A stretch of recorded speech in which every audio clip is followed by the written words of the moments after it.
Hi everyone, कैसे हो आप सब। आप सबको स्वागत है एक बार फिर से हमारे यूट्यूब चैनल एक एकेडमी क्लासेस के अंदर। तो जैसे कि आपने थंबनेल पर देखा कि आज हम बहुत ही ज़्यादा इंपॉर्टेंट टॉपिक के ऊपर बात करने वाले हैं, जिसको हर एक बच्चों को ज़रूरत होती है। मतलब स्कॉलरशिप हर एक बच्चा चाहता है, जो पढ़ने वाला है वो चाह रहा है कि हमको स्कॉलरशिप मिल जाए।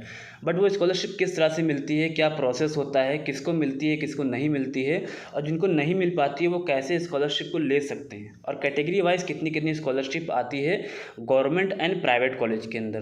तो फुल डिटेल के अंदर हम इस वीडियो के अंदर बात करने वाले हैं। अगर अभी तक आपने हमारे यूट्यूब चैनल को सब्सक्राइब नहीं किया तो आप सब्सक्राइब कर लीजिए, क्योंकि ऐसे ही मोर इन्फॉर्मेशन वीडियो मतलब इन्फॉर्मेटिव वीडियो आपके लिए मैं लाता रहता हूँ। बीएससी नर्सिंग से रिलेटेड जितनी भी इन्फॉर्मेशन है वो किसी भी स्टेट की हो, सारी इन्फॉर्मेशन मैं टाइमली आपको प्रोवाइड करता रहता हूँ। बाकी जो है यहाँ पर मैं फ्री ऑफ कॉस्ट जो है आपका पूरा साल पढ़ाता हूँ, यहाँ पर सारे क्वेश्चन प्रैक्टिस करवाता हूँ। तो जो भी बच्चे 2026 की प्रिपरेशन करना चाहते हैं वो हमारे यूट्यूब चैनल को सब्सक्राइब कर सकते हैं फ्री ऑफ कॉस्ट। यहाँ पर एक भी पैसा आपका नहीं लगेगा। चलिए बात कर लेते हैं स्कॉलरशिप की। तो देखिए, स्कॉलरशिप के ऊपर पहले हम बात करेंगे गवर्नमेंट कॉलेज की, उसके बाद बात करेंगे प्राइवेट कॉलेज की कि किसमें कितना आता है, किस कैटेगरी में कितना मिलता है। तो देखिए, पहले बात करते हैं गवर्नमेंट कॉलेज की। जिस कॉलेज में मैं पढ़ता हूँ यहाँ पर जो हमारी कॉलेज की फ़ीस है वो 30,000 रुपये है। अब बात कर लेते हैं 30,000 रुपये फ़ीस है तो किस कैटेगरी में कितना मिलता है, किसको नहीं मिलता है। ठीक है, तो देखिए जनरल के अंदर जो हमारे कॉलेज के अंदर लगभग 60 बच्चे थे। मतलब टोटल हमारे स्टूडेंट जो है वो 60 बच्चों की, जिसमें से लगभग 55 बच्चों की स्कॉलरशिप आई है। बाकी 5 बच्चों की नहीं आई थी। क्यों नहीं है वो लास्ट में मतलब लास्ट में बताऊँगा क्यों नहीं आई थी उनकी स्कॉलरशिप। तो जनरल के अंदर लगभग 40,000 या 39,500 रुपये आई थी। ये अपने मतलब पूरा प्रूफ के साथ बता रहा हूँ, जो अपने बैच के अंदर बच्चों की आई है। जनरल के अंदर 39,500 आई थी, और ओबीसी के जो आई थी, ओबीसी बच्चों के अंदर कम आती है, वो थी 33,000 से लेकर 35,000 रुपये।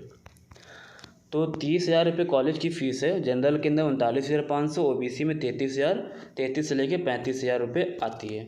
बाकी जो एससी बचे और एसटी के बच्चे बचे, इनकी स्कॉलरशिप देखिए 2 शिफ्ट में आती है, हाफ हाफ करके आती है। तो इनकी भी लगभग 35,000 के करीब आती है। मतलब कॉलेज फ़ीस है 30,000 रुपये, और जो स्कॉलरशिप आती है वो चाहे एससी की हो चाहे एसटी को 35,000 के करीब यहाँ पे इनकी स्कॉलरशिप आती है। बट 2 शिफ्ट में आती है। पहले इनकी मान लो 15,000 आएगी, बाकी जो रिमेनिंग है वो बाद में आती है। ठीक है, बाकी जो हमारे जनरल और ओबीसी के बच्चे, उनकी जो स्कॉलरशिप आती है वो एक ही शिफ्ट में आ जाती है। तो ये था कुछ कितना किसको मिलता है। बाकी अब एक बार बात कर लेते हैं प्राइवेट कॉलेज में कितनी स्कॉलरशिप मिलती है। तो देखिए, प्राइवेट के अंदर क्या है कि जैसे कि आपकी फ़ीस जो होती है कॉलेज की वो 1.5 लाख से लेकर 2 लाख रुपए तक होती है प्राइवेट कॉलेज की फ़ीस। तो क्या आपको 2 लाख रुपए पूरे मिल जाते हैं स्कॉलरशिप? तो ऐसा नहीं है। जितनी बच्चों को गवर्नमेंट कॉलेज के अंदर मिलती है उतनी आपको मिलती है। जैसे कि अगर आपकी फ़ीस 2 लाख रुपए है तो आपको जो मैक्सिमम है वो 50,000 रुपये ही स्कॉलरशिप प्रोवाइड की जाएगी।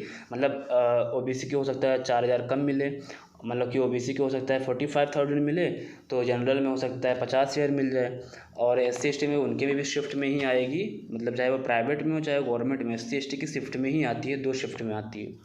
तो प्राइवेट कॉलेज के अंदर जो है आपकी जो मैक्सिमम स्कॉलरशिप आ सकती है वो 50,000 आ सकती है। इसके ऊपर स्कॉलरशिप नहीं आ सकती अगर आपकी कॉलेज की फ़ीस 1 लाख हो, 2 लाख हो, 3 लाख हो, कितनी भी हो साल की। ठीक है, उससे मतलब नहीं है। आपका जो मैक्सिमम बजट है वो 50,000 तक ही आ सकता है। अब बात कर लेते हैं कि यहाँ पर अपने बैच के अंदर किन बच्चों को स्कॉलरशिप नहीं मिला, क्या रीज़न था। तो पहला रीज़न तो यही, अगर आप फॉर्म फिलअप करते हैं वहाँ पर कोई भी मिस्टेक कर देते हैं। अगर हाई स्कूल का मार्कशीट में का रोल नंबर या 12th का रोल नंबर गलत कर देते हैं, या फिर आपका बैंक जो है आधार से लिंक नहीं है, मतलब आधार बैंक से लिंक नहीं है, या आधार नंबर जो है आपका मोबाइल नंबर से लिंक नहीं, तो बहुत सी चीज़ें यहाँ पर हैं। तो ऐसे काम जो है आप पहले से ही करके रखिए। ठीक है, आप अपने बैंक के अंदर आधार लगाइए, आधार के अंदर अपना जो है नंबर लिंक करिए। ठीक है, ये सब चीज़ अगर आप नहीं करोगे तो आपकी स्कॉलरशिप नहीं आएगी। सबसे मेन क्राइटेरिया जो स्कॉलरशिप का है वो यही है। अगर आपका जो है बैंक के अंदर आधार नहीं लगा बैंक खाते में, और आधार के अंदर नंबर नहीं लगा है, तो आपको स्कॉलरशिप कभी नहीं मिलेगी। सबसे पहला रीज़न ये हो गया। दूसरे रीज़न की अगर बात करें, अगर आप मान लीजिए बीएससी नर्सिंग कर रहे हैं, करने के लिए आए हैं 2025 के अंदर, और आपने पहले से कहीं बीएससी प्लेन बीएससी या कोई भी ग्रेजुएशन कर रखा है और आपने स्कॉलरशिप वहाँ से ले रखा है, तो आपको यहाँ पर स्कॉलरशिप नहीं मिलेगा। मिलेगा कैसे मिलेगा ये बताता हूँ। आपको समाज कल्याण जाना है, फर्स्ट ईयर की आपकी स्कॉलरशिप नहीं आएगी, वो आपको कुछ समाधान बताएंगे। सेकंड ईयर से आपकी जो है स्कॉलरशिप आ जाएगी। मतलब अगर आपने बीएससी कहीं से पहले से कर रखा है, वहाँ स्कॉलरशिप ले रखा है, तो आपको जो है बीएससी नर्सिंग जब आप करने आओगे तो फर्स्ट ईयर में आपको जो है स्कॉलरशिप नहीं मिलती है। मिल भी सकती है अगर आप अभी से समाज कल्याण जाकर सब कुछ सही कर लेंगे अभी से ही, तो हो सकता है फर्स्ट ईयर में भी आपकी स्कॉलरशिप आ जाए। अब तीसरा रीज़न की बात कर लेते हैं। तीसरा रीज़न क्या है स्कॉलरशिप नहीं मिलने का? तो देखिए वो है आपके, अगर पेरेंट्स जो हैं गवर्नमेंट जॉब करते हैं तो आपको जो है स्कॉलरशिप नहीं मिलती है, बट ऐसा नहीं है, उनको भी मिलती है। यहाँ पर अपने बैच के अंदर बहुत से बच्चे ऐसे हैं जनरल के जिनके फादर्स या फिर पेरेंट्स जो हैं गवर्नमेंट जॉब करते हैं, फिर भी उनको स्कॉलरशिप आई है। उन्होंने क्या कि इनकम सर्टिफिकेट उन्हीं का लगाया है और स्कॉलरशिप पूरी आई है, 39,500 रुपये आई है। तो आपकी भी आ सकती है, आप लगा सकते हो। दूसरा रीज़न क्या है, अब मतलब दूसरा रास्ता क्या है, अगर आपके पेरेंट्स गवर्नमेंट जॉब करते हैं तो आप अपना सेल्फ इनकम सर्टिफिकेट बनवा सकते हैं तहसील से, ठीक है। कुछ पैसे दे के आप अपना इनकम सर्टिफिकेट बनवा लीजिए, लगभग 50-60 हज़ार का, 70-80 हज़ार रुपये का साल का, ठीक है। और उसको आप लगाइएगा तो उससे भी स्कॉलरशिप आ जाती है, क्योंकि यहाँ पर बहुत से ऐसे बच्चे हैं अपने बैच के अंदर जो अपने इनकम, खुद का इनकम सर्टिफिकेट लगाया है सेल्फ, और स्कॉलरशिप आई है, तो आपकी भी आएगी। बाकी देखिए माइनॉरिटी, जो बच्चे माइनॉरिटी के होते हैं जैसे मुस्लिम, क्रिश्चियन, जैन, जैसे मैं खुद माइनॉरिटी का हूँ, तो हमारी जो स्कॉलरशिप आई है वो 30,000 रुपये कॉलेज की फ़ीस थी, तो 30,000 रुपये ही आई है। सबसे कम जो आती है फ़ीस वो माइनॉरिटी की आती है। जितनी कॉलेज की फ़ीस होती है उतनी ही यहाँ पर आपकी स्कॉलरशिप आती है।